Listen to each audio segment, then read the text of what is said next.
नमस्कार, आप देख रहे हैं एनबी न्यूज और मैं हूं आपके साथ योगेश पांडे। स्वागत है आपका राष्ट्र धर्म में। राष्ट्र धर्म में आज बात करेंगे हम उत्तर प्रदेश में एम्बुलेंस कर्मचारियों की हड़ताल पर। दरअसल उत्तर प्रदेश में एम्बुलेंस कर्मी लंबे समय से अपनी मांगों को लेकर और चेतावनी दे रहे थे। मांग पूरी न होने के कारण अब 102 और 108 एम्बुलेंस कर्मियों ने भी हड़ताल शुरू कर दी है। बता दें कि एएलएस सेवा नई कंपनी जिगित्सा को सौंपी गई है और यह कंपनी नए सिरे से भर्ती कर रही है। इसे लेकर पहले से कार्यरत कर्मचारी विरोध कर रहे हैं। कई दौर की बातचीत के बाद भी समझौता नहीं होने पर एएलएस एम्बुलेंस कर्मचारियों के समर्थन में 102 और 108 एम्बुलेंस कर्मियों ने हड़ताल शुरू कर दी है और करीब 1200 कर्मचारियों की नौकरी जाने का खतरा मंडरा रहा है। आपको बता दें कि पिछले सप्ताह से एम्बुलेंस चालकों की हड़ताल जारी है और न सिर्फ हड़ताल जारी है बल्कि सरकार उनकी मांगों को मानने के लिए तैयार भी नहीं है और ना ही एम्बुलेंस चालक पीछे हटने को तैयार हैं। उनका साफ तौर पर कहना है कि हमें अभी पुरानी कंपनी द्वारा टर्मिनेट नहीं किया गया, तो जिस कंपनी को नया टेंडर दिया गया है उसने नई नियुक्तियां चालू कर दी हैं। ऐसे में एम्बुलेंस चालकों का कहना है कि कंपनी द्वारा पुराने और अनुभवी कर्मचारियों को ही रखा जाए और कोरोना महामारी में अग्रणी भूमिका में निभाने वाले कर्मचारियों को ठेकेदारी प्रथा से मुक्त भी किया जाए, क्योंकि कोरोना काल में मृतक आश्रितों को बिना किसी कटौती के बीमा दिया जाए, ये भी उन्होंने कहा है। और 4 घंटे की वेटी तथा 2300 रुपए लगभग महंगाई भत्ता दिया जाए। इन्हीं मांगों को लेकर सरकार और एम्बुलेंस चालक आमने सामने हैं। खैर, ऐसे में सबसे बड़ी समस्या अब आम जनमानस की है। सभी प्रकार की सेवाएं ठप हैं, चाहे वह 102 हो या फिर 108 हो। और ऐसे में अब आम जनमानस की समस्याओं को देखते हुए सरकार द्वारा सभी जिलाधिकारियों को यह निर्देश जारी किया गया है कि एम्बुलेंस चालकों से चाबियां लेकर अन्य चालकों को दी जाएं और जिससे कि इमरजेंसी सुविधा लगातार जारी रहे और आम जनमानस को समस्याओं का सामना न करना पड़े।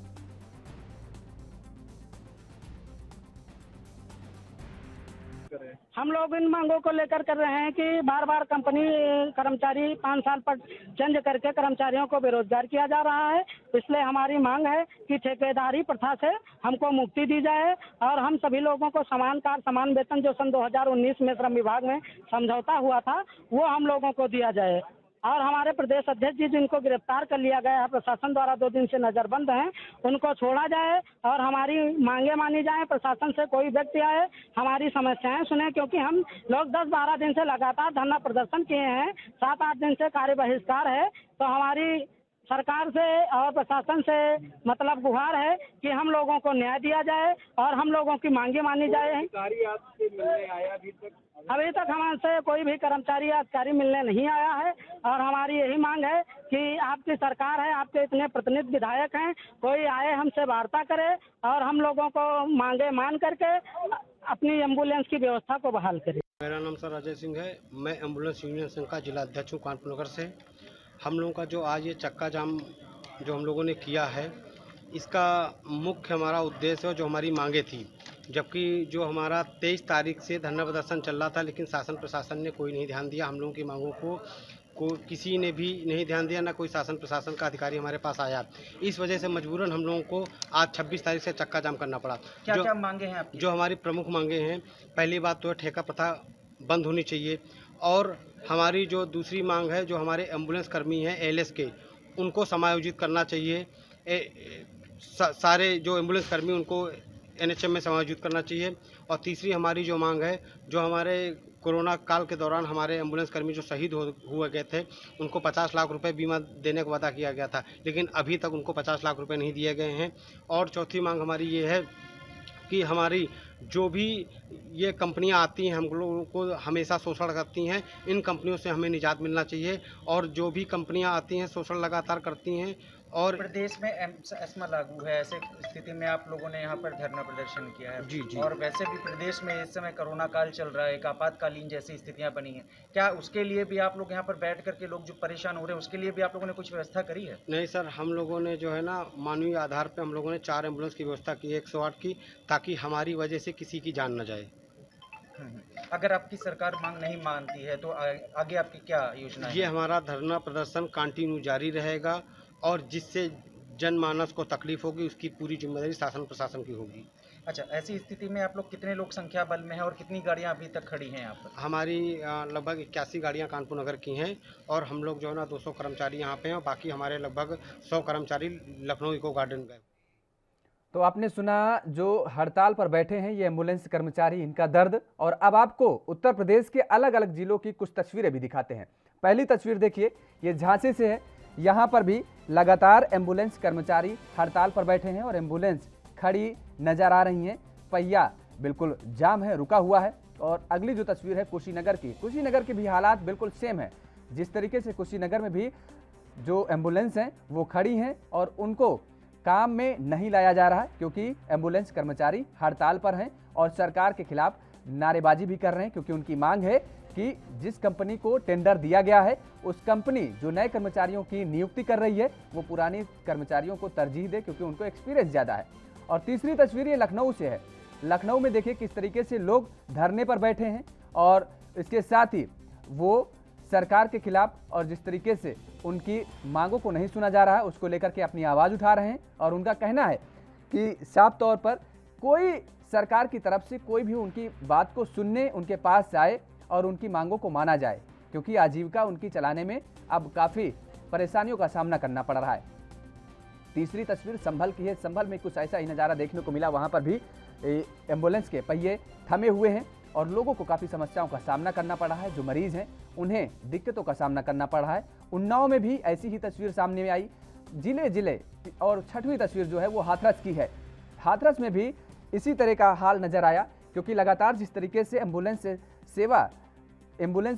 कर्मचारी हड़ताल पर हैं और लोगों को दिक्कतों का सामना करना पड़ रहा है, क्योंकि उत्तर प्रदेश में 108 और 102 एम्बुलेंस सेवा के एम्बुलेंस कर्मी लगातार हड़ताल पर चल रहे हैं। एम्बुलेंस कर्मियों में की ये बेमियादी हड़ताल दूसरे दिन, तीसरे दिन, चौथे दिन लगातार जारी रही और वो जिस तरीके से कह रहे हैं कि उनकी मांग ये काफ़ी लंबे समय से चली आ रही है और अभी तक उनकी पूरी नहीं की गई है, तो ये हड़ताल जारी रहेगी। और एम्बुलेंस का संचालन करने वाली कंपनी जो जीवीके EMRI ने एम्बुलेंस संघ के प्रदेश अध्यक्ष समेत 14 कर्मचारियों को अब तक बर्खास्त भी कर दिया गया है। और इसी के ही साथ सरकार ने हड़ताली कर्मचारियों पर एस्मा लगाने की भी चेतावनी दी है, लेकिन बावजूद इसके इन सब के कर्मचारियों पर हड़ताल खत्म करने का कोई असर नहीं पड़ा है और ये लोग हड़ताल नहीं खत्म कर रहे हैं।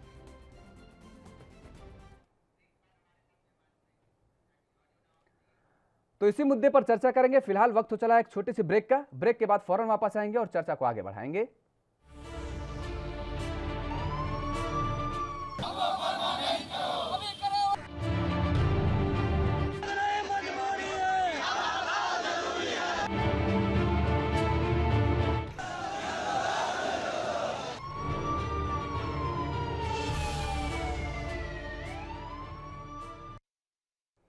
तो कर्मचारियों का हड़ताली खेल और जान गई तो होगी जेल। दरअसल जिस तरीके से एम्बुलेंस कर्मचारियों की हड़ताल जारी है और सरकार ने साफ तौर पर यह बात कह दी है कि अगर किसी स्वास्थ्य कर्मी की वजह से किसी मरीज की, किसी पेशेंट की अगर जान जाती है तो उसको इसकी सजा भुगतनी ही पड़ेगी। इसी मुद्दे पर आज चर्चा करेंगे। हमारे साथ दो मेहमान जुड़े हुए हैं। अश्विनी शाही जी हैं भारतीय जनता पार्टी की तरफ से, आपका बहुत बहुत स्वागत है। और अतुल सक्सेना जी हमारे साथ जुड़े हुए हैं, समाजवादी पार्टी की तरफ से हैं, आपका भी बहुत बहुत स्वागत है। सबसे पहले अश्विनी शाही जी आपके पास आएंगे। जिस तरीके से ये हड़ताल जारी है एम्बुलेंस कर्मियों की और वो ये मांग कर रहे हैं कि शासन सत्ता से कोई उनके पास आए, उनका दर्द सुने और उनके दर्द को निवारण करने के प्रयास किए जाएं, लेकिन ऐसा अभी कुछ दिखाई नहीं दे रहा है। ये हड़ताल जो चल रही है, एक तो सरकार ने टेंडर दिया हुआ है और टेंडर दूसरी कंपनी को गया है, तो डायरेक्टली इसको हम कहेंगे तो सरकार से इसका कोई मतलब नहीं है, क्योंकि ये स्वास्थ्य सेवाएं सरकार के अधीन है और सरकार ने टेंडर दिया है तो सरकार उस पर अंकुश लगाकर एस्मा लगा रही है कि कोई अभी हड़ताल न करे। और कहीं भी जो है इसमें 570 लोग बर्खास्त भी किए गए हैं।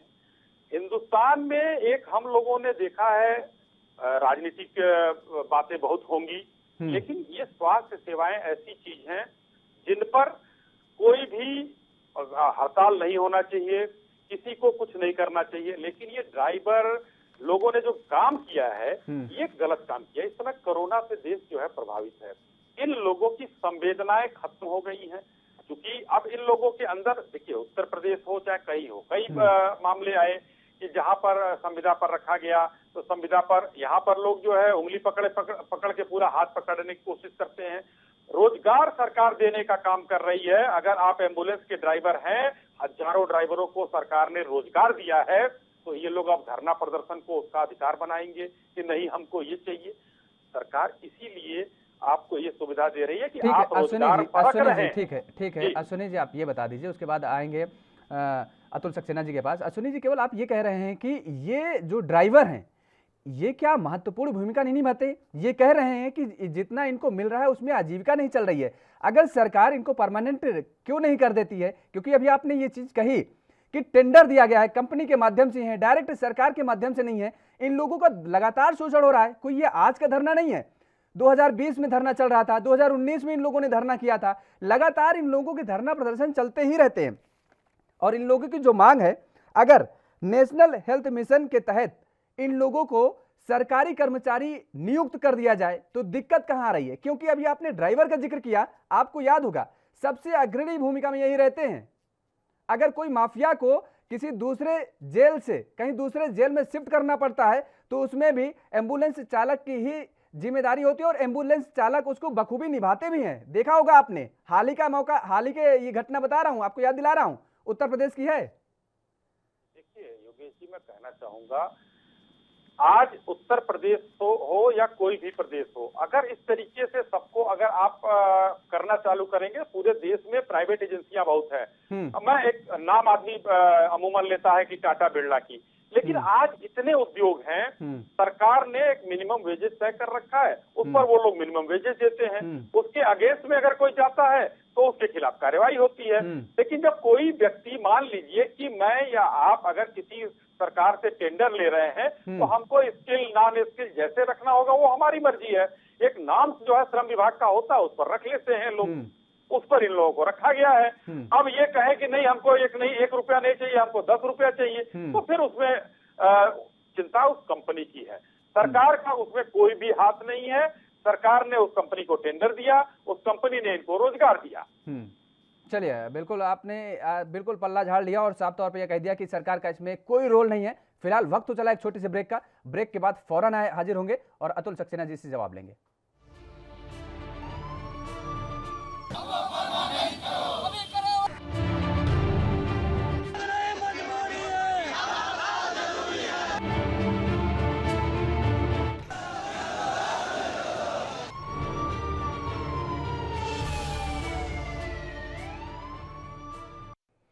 तो ब्रेक के बाद एक बार फिर आप सभी का स्वागत है और चर्चा को आगे बढ़ाएंगे। सीधे अतुल सक्सेना जी के पास चलेंगे जो कि समाजवादी पार्टी की तरफ से जुड़े हुए हैं हमारे साथ। अतुल सक्सेना जी, अभी आपने सुना कर्मचारियों की हड़ताल जारी है, लेकिन सरकार या भारतीय जनता पार्टी की तरफ से साफ तौर पर कहा जा रहा है कि दरअसल उसमें सरकार की कोई भूमिका ही नहीं है। सरकार ने तो एक प्राइवेट कंपनी को ठेका दे दिया और वो आउटसोर्सिंग के माध्यम से बंदों को रख रहे हैं। वो कितनी सैलरी देते हैं, कब रखते हैं, कब हटाते हैं, इसमें सरकार का कोई रोल नहीं। देखिए Pandey ji, first half break से पहले जो चर्चा आप यहाँ कर रहे थे उस पर मेरा ऑडियो कट किया था, मैं बहुत सी बातें सुन नहीं पाया, पर अश्विनी जी की मैंने लास्ट में ब्रेक से एक तो पहले बातें सुनी और जो आपने मेरे को से क्वेश्चन करा है और उसका आपको जवाब दे देता हूँ। देखिए आज जो सरकार है, भाजपा जो है, भाजपा के राज में सब समाज का शोषण हो रहा है और उससे जो है एम्बुलेंस के ड्राइवर भी अछूते नहीं। आप देखिए जिस तरीके से भाजपा कहते हैं कि कोरोना वॉरियर का ये सम्मान करते हैं, अरे वॉरियर वॉरियर का सम्मान है, वॉरियर वॉरियर का अपमान है।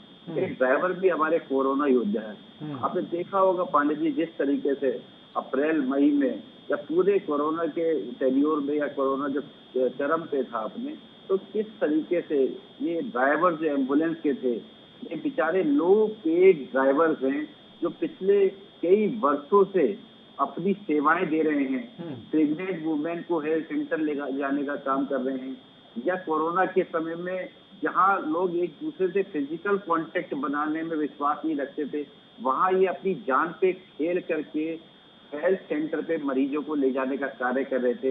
इवन ये अपने बच्चों तक से नहीं मिल पा रहे थे, कई दिन तक अपने घर नहीं जा पा रहे थे। और आज जिस तरीके से इनका शोषण हो रहा है, आप देखिए जिस तरीके से इन्हें आउटसोर्स किया गया है। आप ये बताइए, क्या ये बेचारे 10 साल, 15 साल, 20 साल, 5 साल से ये जो एम्बुलेंस में अपनी सेवाएं दे रहे हैं, क्या ये इनका ये वो नहीं है कि इन्हें जो है सरकार जो है इनकी नौकरी को देखते हुए, इनकी सेवाओं को देखते हुए इन्हें परमानेंट करने का काम करे?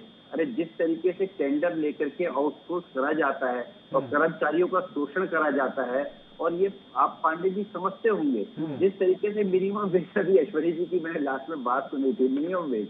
अरे ऐश्वर्या भाई साहब, मिनिमम वेज क्या होता है? 15,000 रुपए का मिनिमम वेज होता है।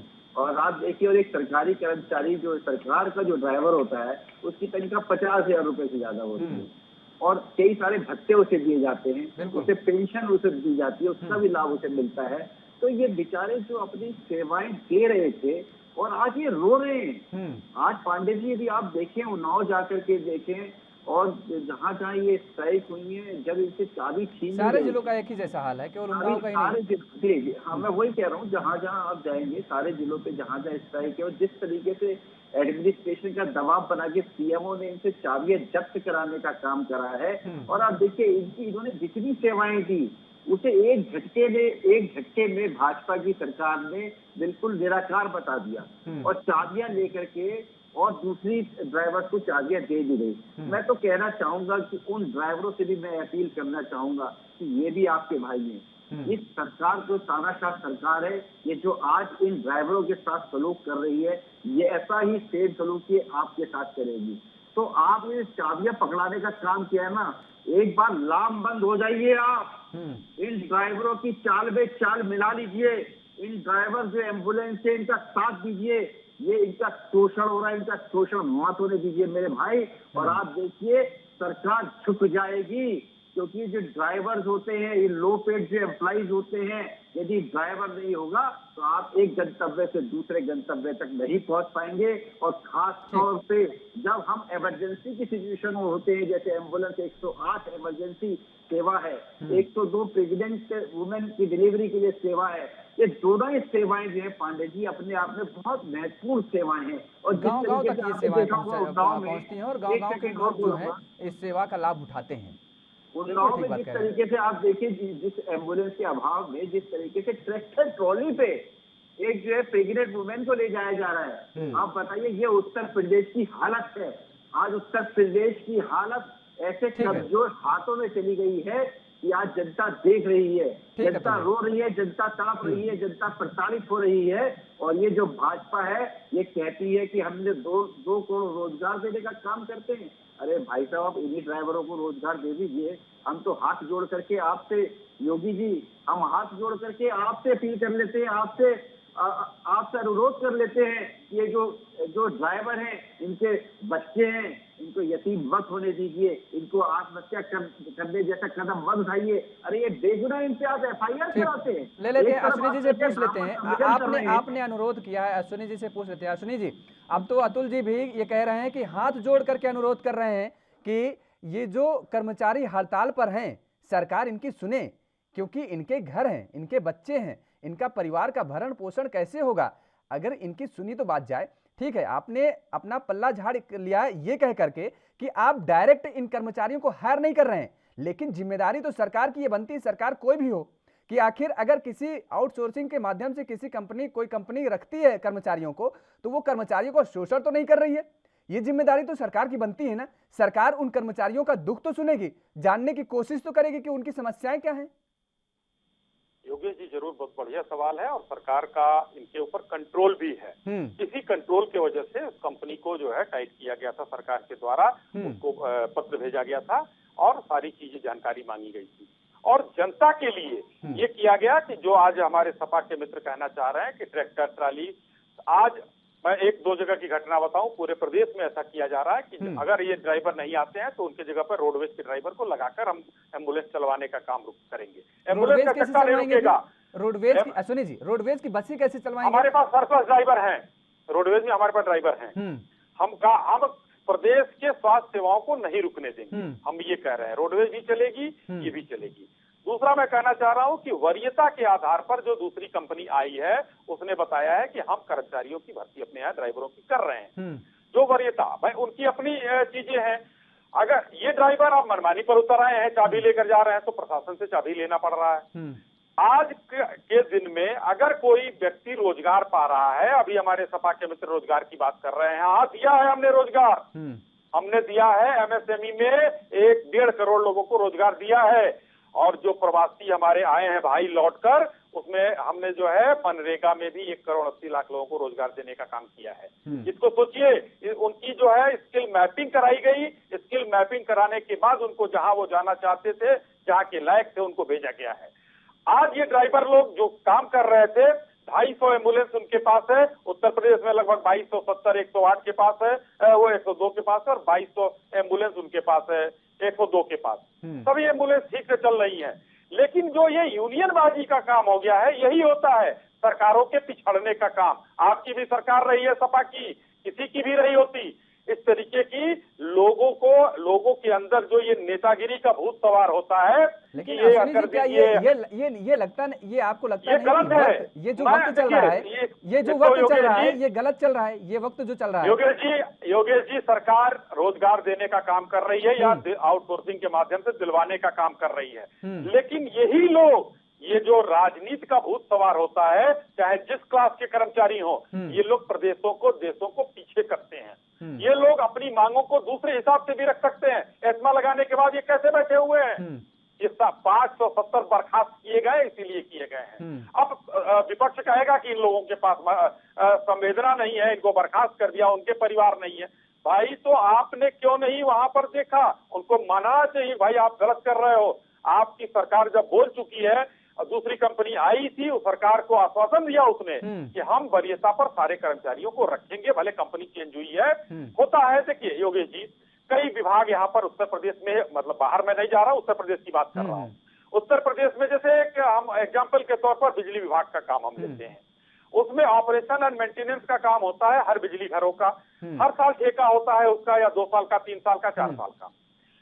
ठेकेदार बदल जाता है, कर्मचारी वही रहते हैं, कभी भी ठीक है। कर्मचारी चेंज नहीं होते। अश्विनी जी, आप सुन लीजिए, आपने उदाहरण दिया है, यहीं पर मैं आपको ये कहूंगा कि ये बताइए कि जो पुराने कर्मचारी हैं, जो ऑलरेडी उस क्षेत्र में काम कर रहे हैं, उनको अनुभव ज्यादा होगा कि जो नए कर्मचारी आएंगे उनको अनुभव होगा? फायदा किसमें होगा? सरकार इसमें दखलंदाजी दे सकती है, सरकार एक निर्देशित कर सकती है उस कंपनी को कि ऐसा है कि उनको वरीयता दी जानी चाहिए।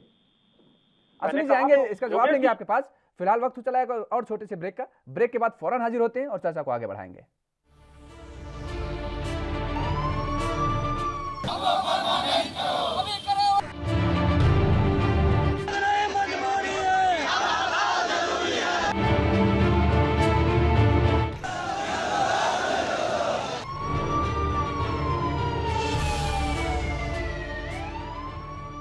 तो ब्रेक के बाद एक बार फिर आप सभी का स्वागत है। चर्चा को आगे बढ़ाएंगे। हमारे साथ दोनों मेहमान जुड़े हुए हैं, अतुल सक्सेना जी भी जुड़े हुए हैं और अश्विनी शाही जी भी जुड़े हुए हैं। अश्विनी शाही जी, आपसे सवाल था कि क्या जो अनुभवी लोग हैं उनको वरीयता नहीं दी जानी चाहिए? पांडे जी, मैंने पहले भी कहा कि सरकार ने उस कंपनी चिकित्सा ने कहा है कि जो पुराने कर्मचारी हैं उनको मैं वरीयता पर हम लोग जरूर जो है उसको रखेंगे और उनको वरीयता देंगे ही देंगे। उन्होंने कहा देंगे ही देंगे। देखिए उनकी भी मजबूरी है, ड्राइवर सेलेक्टेड है। अगर 1000, 2000, 4000 यहाँ पर ड्राइवर बदलना हो तो कोई भी कंपनी नहीं बदल पाएगी। उसमें कुछ लोगों को, कुछ लोग अपने काम के प्रति उदासीन रहते हैं, कुछ ड्राइवर अच्छे होते हैं, कुछ बहुत बढ़िया होते हैं, तो कई तरह के हर जगह लोग होते हैं। तो उसको जो चाहिए, जैसे अब इटावा में काम हुआ, इटावा में खत्म हो गया हड़ताल। इटावा में आज कल ही हड़ताल खत्म कर दी गई। वहां 20 ड्राइवर थे, हड़ताल पर थे। जब वहां पर अधिकारी पहुंचते हैं, वो कहते हैं भाई चाबी दे दीजिए, ये हमारे 20 ड्राइवर आ गए। उन्होंने हड़ताल खत्म कर दी। 5 लोग नाटक कर रहे थे, उनके खिलाफ मुकदमा कराया गया। तो इसमें क्या है कि कंपनी के ऊपर है कि वो किसको रखेगी। हाँ, ये मैं कहूंगा कि उन्होंने ये भी कहा है कि वरीयता पर हम देंगे, क्योंकि पुराने लोगों के पास वरीयता है। लेकिन ये सर्वाधिकार उस कंपनी के पास सुरक्षित है कि वो किसको अपने यहाँ रखे। वो कोशिश करेगी, सरकार को आश्वस्त भी किया है उसने। तो ऐसा हो रहा है। लेकिन मेरा कहना है कि ये जो उनके संघ बनाकर और जो ये अध्यक्ष होते हैं, ये सच्चाई मैं बता रहा हूं, ये हो सकता है विवाद भी हो सकते हैं हमारी बातों पर, ये लोग इन लोगों को बहकाते हैं और ये लोग अपने काम ना करके इन लोगों से चंदा उठाकर खाते हैं और ये बहकाते हैं, और बहकाने के बाद ये भोले भाले ड्राइवर और भोले भाले कर्मचारी उनके बहकावे में आकर अपनी देखिए जीविका पर हाथ मारते अश्विनी जी, आप जो बात कह रहे हैं, ड्राइवर संघ, कर्मचारी संघ सरकारी क्षेत्रों में होते हैं, ऐसा नहीं है कि प्राइवेट में केवल होते हों, सरकारी उसमें होते हैं, इलेक्शन होता है, उनके चुनाव होते हैं, महामंत्री चुने जाते हैं, अध्यक्ष चुने जाते हैं, वो भी राजनीति करते हैं भाई। उनका जो कर्मचारी संघ, जो कर्मचारी लोग हैं, उनकी भी तो आवाज सुनने के लिए या उनकी आवाज को मजबूती से उठाने के लिए उनको अपना एक नेता तो चाहिए ना। तो अगर ये प्राइवेट, अगर सरकारी में हो रहा है वही चीज वो प्राइवेट सेक्टर में कर रहे हैं तो क्या दिक्कत है भाई, वो तो आवाज उठाएंगे ही। चलिए ठीक है, सरकार से अपेक्षा कैसी? ठीक है, अतुल सक्सेना जी से जवाब ले लेते हैं। अतुल जी, क्या दोहरा मापदंड, सरकारी कर्मचारी करें तो ठीक है, प्राइवेट कर्मचारी अगर संघ बनाते हैं, यूनियन बनाते हैं तो गलत हो गया? मैं आपसे कहना चाह रहा हूँ पांडे जी कि जिस तरीके से भाजपा राज में कोई भी अपनी आवाज उठाने का काम करता है, अपने हक और हकूक की आवाज को बुलंद करने का काम करता है, तो ये भाजपा उसकी आवाज को दबाने का काम करते हैं, उसके ऊपर फर्जी मुकदमे लगवा करके उसे जेल डलवाने का काम करते हैं। जिस तरीके से अभी हमारे भाजपा के साथी ने कहा कि टेंडर बदल गया और कर्मचारियों को वरीयता दी जाएगी, अरे वरीयता उन्हें दी जाएगी जो बेचारे मजबूर हैं, शोषित हैं, दबे कुचले हैं, उन्हें 14-15 हजार रुपए आप लोग तनख्वाह देता होगा वो जो आउटसोर्सिंग वाला कंपनी है, वो बेचारा कहाँ जाएगा? वो बेचारा फिर से आपकी एम्बुलेंस की चाबी पकड़ लेगा।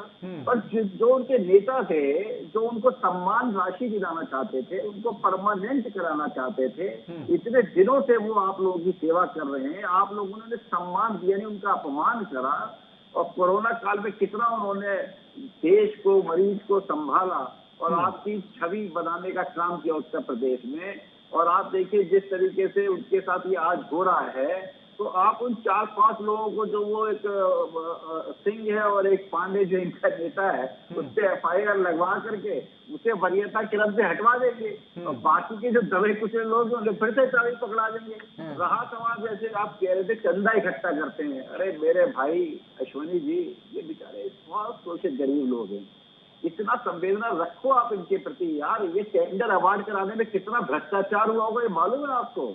और ये टेंडर टर्मिनेट कर दिया होगा क्योंकि वो टेंडर जो कंपनी है आउटसोर्सिंग वाली, वो 3 दिन से जो स्ट्राइक चल रही है और ड्राइवर उपलब्ध नहीं करा पा रही होगी, तो पुरानी कंपनी को ब्लैकलिस्ट टर्मिनेट कर दिया होगा, क्योंकि ऐसा टेंडर की शर्तों में होता है। अतुल जी, उसका तो जिक्र मत करिए, वो उसका जो अंदर खेला चलता है, जो आपने भ्रष्टाचार का जिक्र किया ना, उस पर फिर कभी चर्चा करेंगे। जो टेलीकॉलिंग के लिए लड़के जो बेचारे बैठते हैं ऑफिसों में ना, उनकी सैलरी नहीं मिलती, 3-3 महीने की पेंडिंग होती है, उस पर फिर कभी चर्चा करेंगे। और उसमें बहुत बड़ा भ्रष्टाचार है। जीवीके जिस कंपनी को टेंडर दिया गया है, इतना बड़ा भ्रष्टाचार उसने किया है, इतना बड़ा घोटाला किया है सरकार को, लेकिन वो घोटाला नहीं दिखाया। खैर, लेकिन अश्विनी जी ने एक बात और कही है, उन्होंने ये कहा कि एम्बुलेंस के पहिए रुकेंगे नहीं, थमेंगे नहीं, वो सरकारी ड्राइवर अब उस एम्बुलेंस के चलाएंगे। यानी रोडवेज का उन्होंने कहा कि जो रोडवेज के जो ड्राइवर हैं वो अब एम्बुलेंस को संभालेंगे, एम्बुलेंस को वो चलाएंगे। स्वास्थ्य सेवाएं रुकेंगी नहीं। क्या ऐसा लगता है कि परिवहन विभाग के पास इतने ड्राइवर हैं?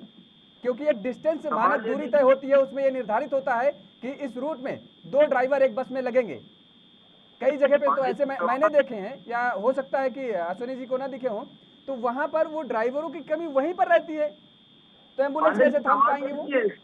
पांडे जी, सवाल इस पे ये है, पांडे जी इस पे सवाल ये है कि जब आप कह रहे हैं कि एम्बुलेंस के पहिए थमेंगे नहीं, आपके रोडवेज के ड्राइवर जो एम्बुलेंस चलाने का काम करेंगे। अरे तो भैया, जो रोडवेज के ड्राइवर चलाने का काम करेंगे तो इन्हें परमानेंट कर दो ना आप। रोडवेज को रोडवेज के ड्राइवर पे रहने दो, एम्बुलेंस के ड्राइवर को एम्बुलेंस के ड्राइवर का तजुर्बा पे रहने दो।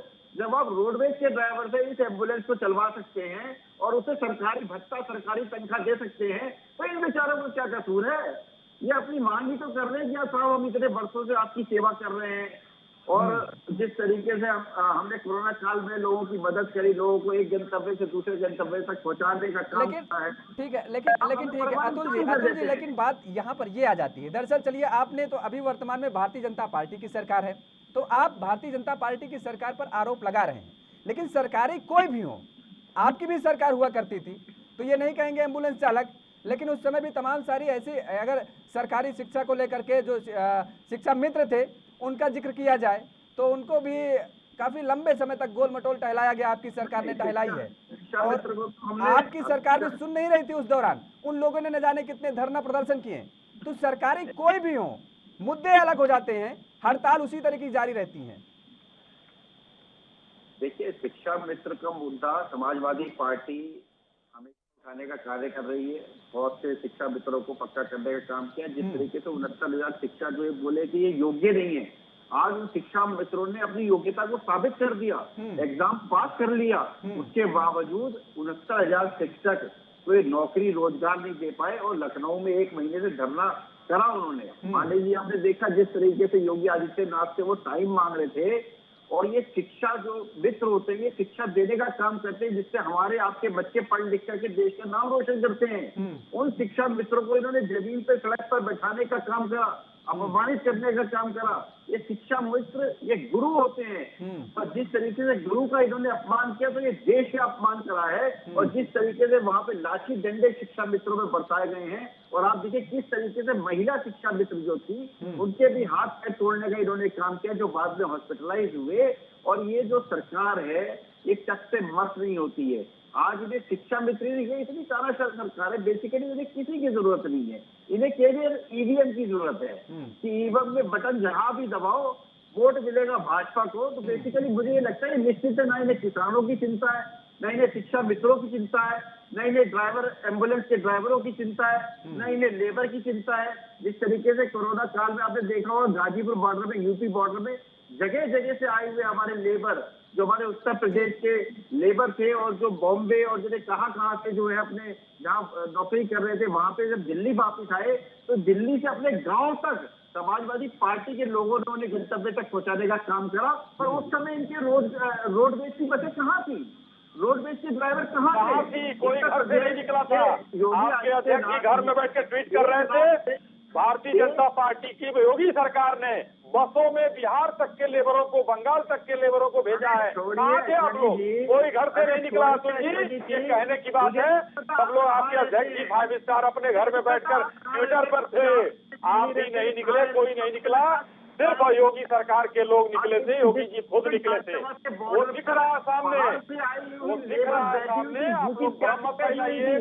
उत्तर प्रदेश से 1 लाख से बढ़िया काम किया है, उतना बढ़िया कोई काम नहीं कर सकता है। बसों को भी प्रचालन फैला रहे हैं काम योगी सरकार ने नहीं करा। प्रभु, भ्रम मत फैलाइए। भ्रम बहुत हो चुका देश में। भाजपा की वैक्सीन लगवा ही लीजिए, उस पर भी भ्रम फैलाया आपने, श्रमिकों पर भ्रम फैलाया आपने।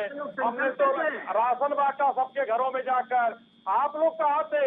कोई सफाई कर्मचारी नेता नहीं निकला अपने घर से बाहर, और आपके राष्ट्रीय अध्यक्ष गुजर चलाते रहे। सरकार फेल, योगी जी फेल, सब यही कहते रहे। ठीक है अतुल जी, ठीक है, समझ में आ गई बात आपकी। अब सुनिए जी, सवाल वही आपसे भी है कि दरअसल अतुल जी, ठीक है, आपकी बात आ गई। कोरोना काल में कौन कितना निकला है, कितना जनता को कितने सहयोग किया है, वो जनता ने देखा, और आने वाले वक्त में वो जनता बता भी देगी, किसी से छुपा नहीं रहेगा, और बहुत ज्यादा समय अब नहीं बचा हुआ है। और सुनिए जी, सवाल वही है कि सरकारें कोई भी हो, मुद्दे अलग हो जाते हैं, लेकिन धरना स्थल वही रहते हैं। देखिए योगेश जी, इसको अगर कहा जाए तो एक रिवायत बन गई है। सरकारें कोई भी है, आपका सवाल बहुत ही वाजिब और बहुत बढ़िया सवाल है। रिवायत हो गई है। सरकार, किसी भी सरकार से आम जन खुश नहीं रहता है। वो कोई ना कोई एक ऐसा वर्ग रहेगा, चाहे आप कुछ भी कर दीजिए। आज अगर इन ड्राइवर की तनख्वाह, एक उदाहरण एग्जाम्पल ले लीजिए कि अगर ये 50,000 कर दिया जाए, 2 साल चलेगा, फिर वो 1 लाख की डिमांड शुरू हो जाएगी, 70,000 की डिमांड शुरू हो जाएगी। तो ये इकोनॉमिक्स की थ्योरी है कि कभी संतुष्टि नहीं मिलती है, उसमें जो है अब आपको देखना पड़ेगा यहाँ पर लोगों के साथ, जो मैंने कहा, आपने उसका शायद अपोज भी किया कि सरकारी तंत्र में यूनियनें पहले हुआ करती थी। जो देखिए, आज एक पूरे हिंदुस्तान में 2 शहर ऐसे थे जहां सिर्फ यूनियन थी, और दोनों शहर आज बहुत अच्छे नहीं हैं उन वर्ग के लिए। श्रमिक वर्ग के लिए हिंदुस्तान में कलकत्ता एक हुआ करता था और कानपुर हुआ करता था। अब देखिए किस तरीके से ट्रेड यूनियनों ने, जो कि वामपंथियों के उसमें हाथ में हुआ करती थी इसकी लगाम, उन लोगों ने वहाँ के जो है लोगों को ऊपर नहीं बढ़ने दिया और इसी धरना प्रदर्शन और उसमें करके खत्म कर दिया। वहां से सारे इंडस्ट्री निकल गए, और अब जो चीजें लग रही हैं वो टेक्नोलॉजी आ गई बढ़िया। अब किसी प्राइवेट कंपनियों में देखिए कहीं कोई यूनियन नहीं होता है। हमारे यही जो श्रमिक भाई हैं चले जाते हैं दुबई और गल्फ कंट्रीज में, वहां पर 8-8 घंटे 10-10 घंटे काम करते हैं, वहां पर कोई यूनियन नहीं रहती है और सब लोग अच्छे से काम करते हैं, अपने परिवार का भरण पोषण करते हैं। तो मेरा कहना है कि रिवायत हो गई है, ठीक है, सरकारें चाहे कोई भी हो, संतुष्ट ना हो और धरना चालू। मान लिया आपकी बात, रवायत हो गई है धरना प्रदर्शन की, सभी लोगों को सरकार संतुष्ट नहीं कर सकती है। लेकिन अगर ये कर्मचारी लगातार से आज से हड़ताल पे नहीं है, सालों से हड़ताल कर रहे हैं, तमाम बार इनकी दिक्कतें आई, अपने वेतन को लेकर के इनका वेतन रोका गया, उसको लेकर के इन्होंने हड़ताल किया। सरकार केवल ये कह के पल्ला झाड़ लेती है, कहां तक जायज है कि सरकार का इसमें कोई हस्तक्षेप ही नहीं है। सरकार उनकी बात इसलिए नहीं सुन सकती है क्योंकि उसने किसी थर्ड पार्टी को ऑलरेडी टेंडर दे रखा है और वो इनको हायर कर रही है। सरकार के किसी बंदे को, किसी प्रशासन के किसी बंदे को इन कर्मचारियों के पास जाना तो चाहिए कि आखिर वास्तव में इनका दर्द क्या है, उस दर्द को जाने और उसके बाद उस जो दर्द है उन कर्मचारियों का, उसकी दवा देने का प्रयास तो किया जाए। अगर दवा नहीं है, कोई मेडिसिन नहीं है, तो उसके निर्माण करने के लिए इजाद किया जाए, कोई इजाद करने की कोशिश की जाए। भाई आप जो थर्ड पार्टी को दे दिए उससे वार्तालाप किया जाए। पांडे जी, कंपनी को बुलाकर वार्ता सरकार ने किया है, अधिकारियों ने कंपनी के लोगों को बुलाया और कंपनी के लोगों से वार्ता की। माननीय मुख्यमंत्री जी का स्पष्ट निर्देश था कि चक्के थामने नहीं चाहिए और अगर कोई भी थमता है तो कंपनी को ब्लैकलिस्ट कर दिया जाएगा। कंपनी ने एम्बुलेंस को चालू रखा। हाँ, ये कह रहा है कि अगर कहीं 50 एम्बुलेंस है तो उसमें 30 चल रही है, 20 नहीं चल रही है, तो ये हुआ है। लेकिन कंपनी ने एम्बुलेंस का पहिया कहीं रुकने नहीं दिया। सरकार भी अगर पूरे 50 को चलाने के लिए सरकार पीछे से सपोर्ट कर रही है, क्योंकि 23 करोड़ जनता में सारे जिले के अस्पतालों में कहीं भी स्वास्थ्य सेवाएं नहीं रुकनी चाहिए, ये सरकार की प्राथमिकता है। कोरोना काल चल रहा है, तो मेरा ये कहना है कि सरकार ने पहले बुलाया। योगी जी का स्पष्ट आदेश आप लोगों ने कल से सुना होगा कि कोई भी अगर कोई मरा तो आदमी मैं जेल भेजवाऊंगा सबको। वो तो अब अगर आवाज उठाने के बाद ठीक है अश्विनी जी, लेकिन एक बात कहेंगे आपसे, आप सरकार से इस बात को कहिए, आसियाना में, लखनऊ में, राजधानी लखनऊ में आसियाना में इसका ऑफिस है जहां कॉल सेंटर है जीवीके का, वहां पर सरकार का कोई बंदा कभी औचक निरीक्षण पे जाए, वो चाहे स्वास्थ्य विभाग का प्रशासनिक अधिकारी हो या कोई हेल्थ मिनिस्टर जो भी उस समय हो, अभी जिस समय जयप्रताप जी हैं, वो कभी औचक निरीक्षण करे उसका, और वहां पर जो कर्मचारी कार्यरत हैं उनसे जानने की कोशिश करें कि आखिर यहां कैसी व्यवस्था है, कंपनी आपको क्या कर रही है, कैसे दे रही है, या वहां पर यह जानने की कोशिश करें जितने वहां पर कर्मचारियों का जो खाका तैयार है, जो डेटा तैयार है, क्या उतने कर्मचारी वहां पर मौजूद हैं। आप ये कोशिश करिए और इस बात को जरा सरकार तक की कानों तक पहुंचाने की कोशिश करिए। मैं आपसे ये अनुरोध करूंगा क्योंकि मुझे लगता नहीं है कि अरसों से बता रहा हूं मैं, पूरे मतलब जब से आप भारतीय जनता पार्टी की सरकार तो है ही है, उसके पहले भी सरकार थी सपा की, वहां पर कोई शासन और प्रशासन का बंदा गया नहीं है। वहां के हालात क्या हैं मैं जानता हूं, इसलिए मैं आपसे कह रहा हूं कि इस बात को आप कानों तक पहुंचाने का प्रयास करिएगा। देखिए अतुल जी, इसमें योगेश जी ऐसा है, एक लाइन में चाहूंगा, फिर अतुल जी के पास आप जाएंगे। मैं ये कह रहा हूँ कि यहाँ पर आपका सवाल बहुत बढ़िया है, सुझाव बहुत बढ़िया, सवाल नहीं सुझाव, और ये सरकार को करना चाहिए। लेकिन अब टेक्निकल मजबूरी क्या आ जाती है सरकार की, सरकार ने एक टेंडर दे दिया, जो अधिकारी हैं, अब मंत्री और मैं दूसरे की बात नहीं कर रहा हूँ, वो विभाग जिसने टेंडर दिया है उसके अधिकारी वहां जाते हैं। अब वहां पर वो क्या देखते हैं, हो सकता है कि वो वहां पर जाते हो, वहां पर उनको सब अच्छा मिलता हो, वापस आ जाते हो सकता है अच्छा न मिलता हो, उनको अच्छा कर दिया जाता हो। मैं ये भी कहा आपसे संतुष्ट हूँ और मुझे बोलने में कोई गुरेज नहीं है, मैं स्पष्ट बोलता हूँ कि हो सकता है उनको ठीक कर दिया जाता हो, वो चले आते हो। तो ये चीजें, क्योंकि टेंडर प्रक्रिया ऐसी होती है कि उसमें सरकार जो है डायरेक्ट दखल नहीं दे सकती है, सरकार के अधिकारी सिर्फ उसको सुपरविजन के लिए रहते हैं कि हमारा काम ठीक से चल रहा है या नहीं चल रहा है। अंदर खाने में आप क्या कर रहे हैं इस पर ध्यान नहीं जाता है किसी का, और ना मतलब उसका एक कोई अधिकार है सरकार के पास। सिर्फ नहीं, काम तो क्या लगता है जाना नहीं चाहिए? क्या लगता है क्योंकि जो पैसा खर्च होता है वो पैसा सरकार ही देती है। आपके सुझाव से सहमत हूँ। ठीक, चलिए फिलहाल वक्त चला एक और छोटे से ब्रेक का। ब्रेक के बाद फौरन हाजिर होंगे और चर्चा को आगे बढ़ाएंगे।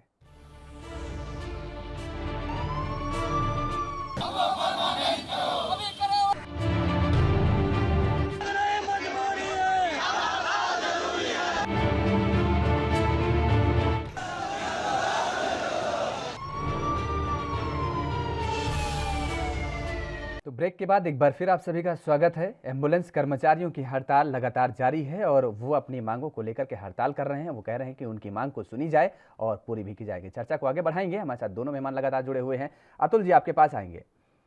अब योजना जिस तरीके से आई, बड़ी जोर शोर से योजना आई 102 और 108, लेकिन सरकार तो वर्तमान में ठीक है बीजेपी की है। इसके पहले आपकी भी सरकार थी और मैंने ये चीज़ बीजेपी से कही कि बीजेपी सरकार की कानों तक इस बात को पहुंचाया जाए कि वहां के हालात क्या हैं, इस चीज़ को जानने की कोशिश करे सरकार, और उनका दर्द क्या है उसको सुनने की कोशिश करे।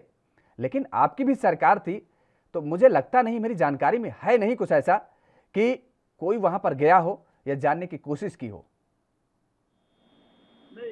देखिए योगेश जी, जब कोई आउटसोर्सिंग का टेंडर किया जाता है हाँ।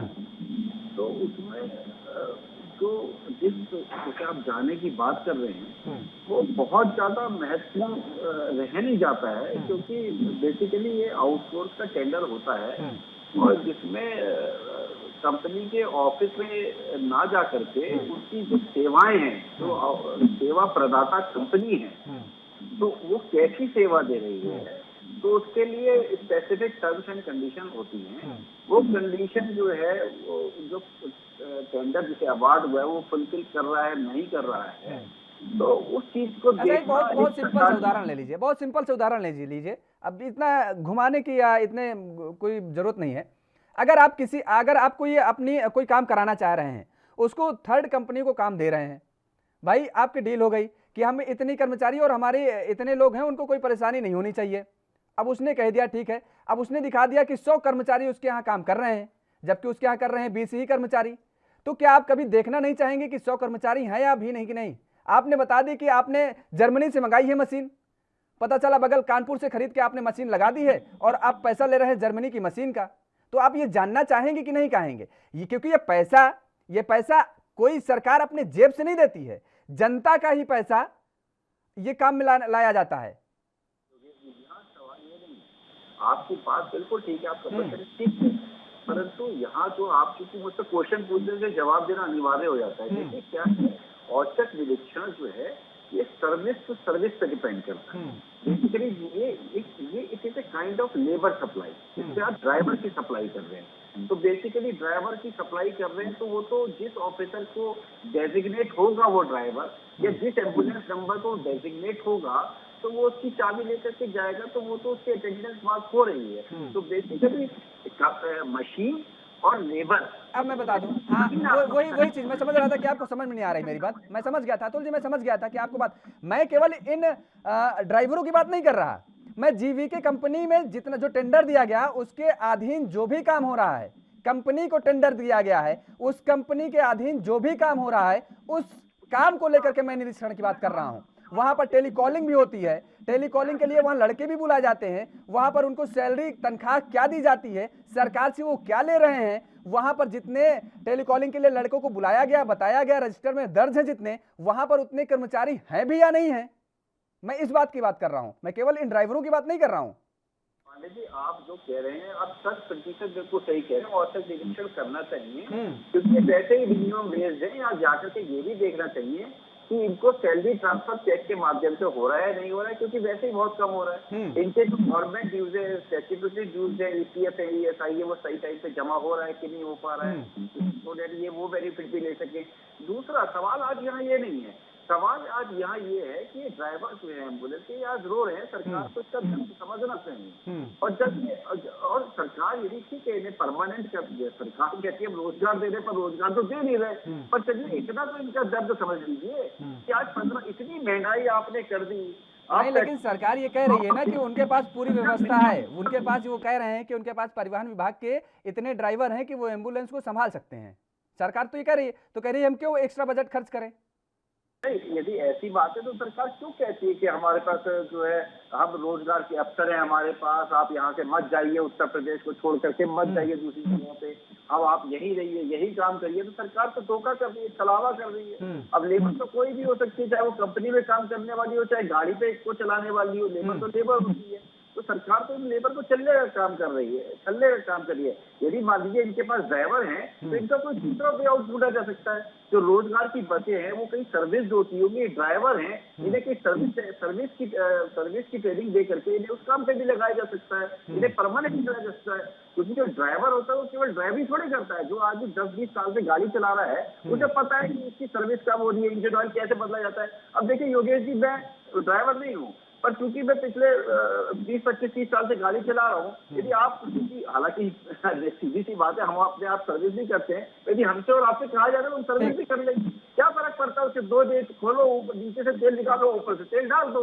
तो बेसिकली काम लेने वाली बात है। आज ये इनका दर्द समझे और इनका कोई वे आउट निकाले, इन्हें परमानेंट करे, क्योंकि ये लोग बिल्कुल ठीक कह रहे हैं, इसका कोई रास्ता निकलना चाहिए, सरकार को रास्ता खोजना चाहिए। चलिए जवाब ले लेते हैं अश्विनी जी से। अश्विनी जी, पहला तो आप पर बड़ा आरोप कि आप छलने का काम कर रहे हैं, वर्तमान सरकार छलावा कर रही है। दूसरा कि वास्तव में रास्ता तो कोई ना कोई निकालना चाहिए, एफआईआर दर्ज करना ये तो सोल्यूशन नहीं हो सकता।